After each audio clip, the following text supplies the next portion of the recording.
All right, so welcome back to another deep dive with us. Always a pleasure to be back. Today, we're going to be diving into something I find very interesting, Okay. ancient Greece.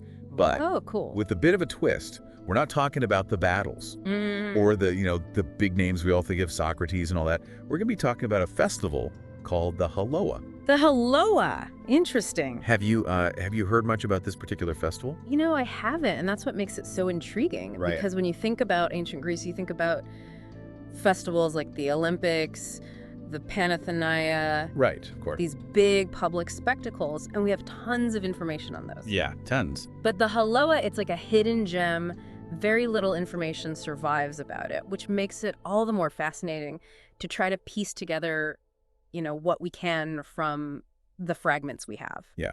Well, and especially in light of, what we're going to be talking about with this festival. Exactly. So let's just get into it. What was this Haloa festival? So the Haloa was a festival celebrated in both Athens Okay. and Eleusis. And Eleusis being, Eleusis was a city northwest of Athens, and it was actually famous for its own mysteries okay. associated with Demeter and Persephone. Those are two goddesses we'll probably be talking about a little bit. Right. The Eleusinian mysteries. Exactly. Very, very, shrouded in secrecy and all that. Exactly. Lots of mystery and secrecy around ancient Greek religion.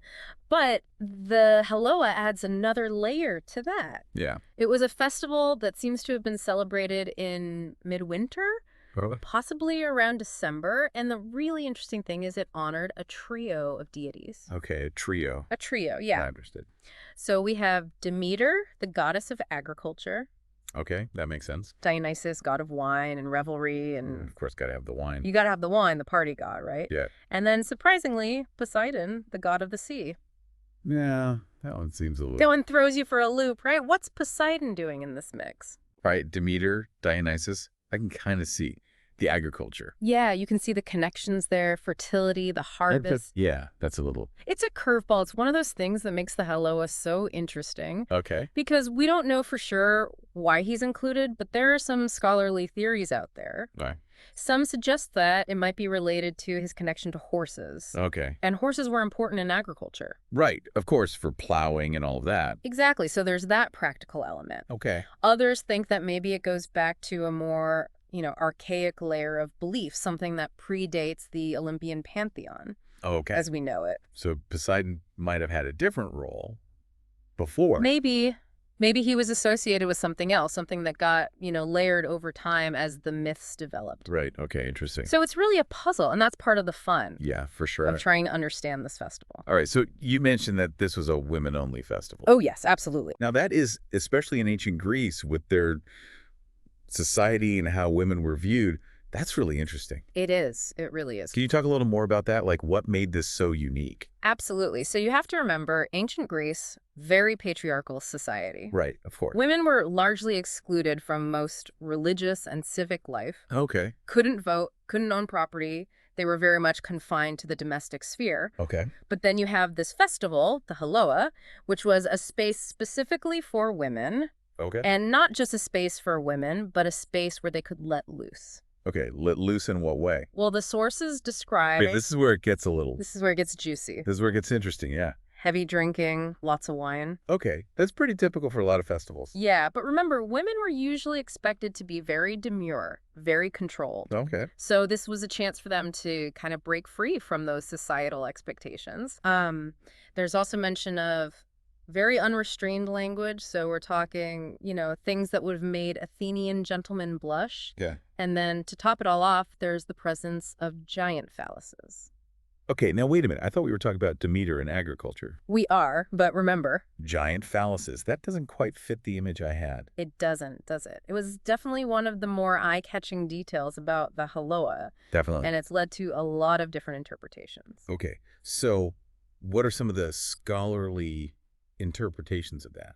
Well, some scholars see it as a symbol of fertility, which, ties back to Demeter and the agricultural cycle. Okay, that makes sense. Right. It's about growth, abundance, the life force. Oh, Others suggest it might be more connected to Dionysus. okay. Remember, he's the god of ecstasy and, those more uninhibited aspects of human nature. Okay. So maybe it's about that, about letting go, breaking free from inhibitions. Interesting. And then there's also the possibility that it had a protective function.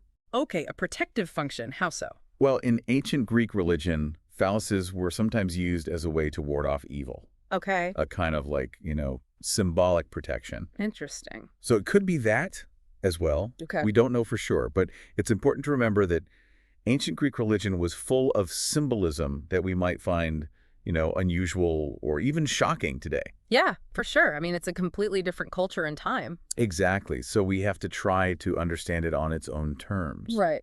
Right. not impose our own modern values on it. All right. Well, so we have this pretty unique festival, women only, hidden rituals, Hmm. this controversial imagery with the giant phalluses. It sounds like it probably stirred up some controversy even back then. Oh, absolutely. You're right. It Right. was a point of contention for sure. Okay, like what were the main points of view on it? Well, some people saw it as this necessary outlet for women. Okay. They were like, look, these women are confined to the home. They have all these restrictions placed on them, so they need a space where they can let off some steam and, maybe even indulge in some, behaviors that would be frowned upon in other contexts. Okay. But then you had others who were very much against it. Against it. In what way? They saw it as debauched, paganistic. Pagan. Now, what do they mean by that at the time? Well, back then, paganistic didn't just mean not belonging to the dominant religion. Okay. It could also imply something dangerous, subversive, threatening to the gods themselves. Really? Yeah, so it was a loaded term. So they saw this as like a threat? They saw it as a threat to social order, a threat to morality, maybe even a threat to the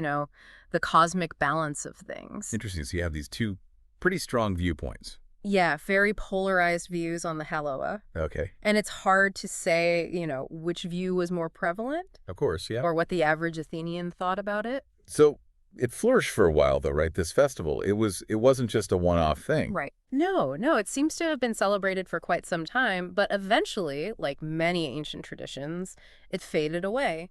Okay. And sadly, we don't know exactly why.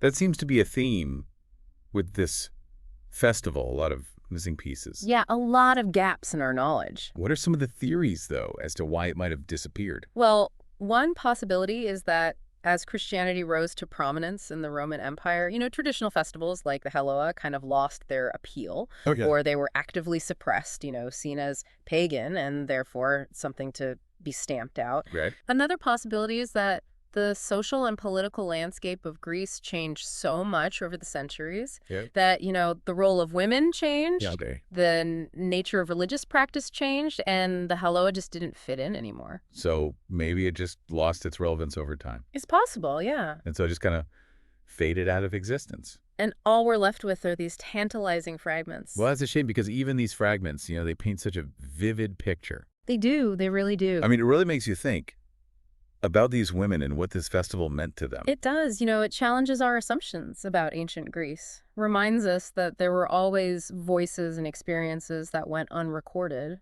Mhm. or were deliberately silenced. Right. The Haloa, despite all its mysteries, it offers us this really valuable opportunity to explore those hidden corners of history Right. and to ask new questions about the lives of women, the complexities of religion, and how power and social control worked in different ways in different societies. It makes you wonder how much more we could learn if we had, more information about these things that are lost. It does. It really does make you wonder what other secrets are still out there waiting to be uncovered. And maybe, just maybe, by studying things like the Haloa, we can kind of get closer to, hearing those voices from the past. Absolutely. It's like a puzzle. We have these few pieces and we Yeah. have to try to figure out what the bigger picture was. Yeah. And each little piece we find gets us closer to that picture. Exactly.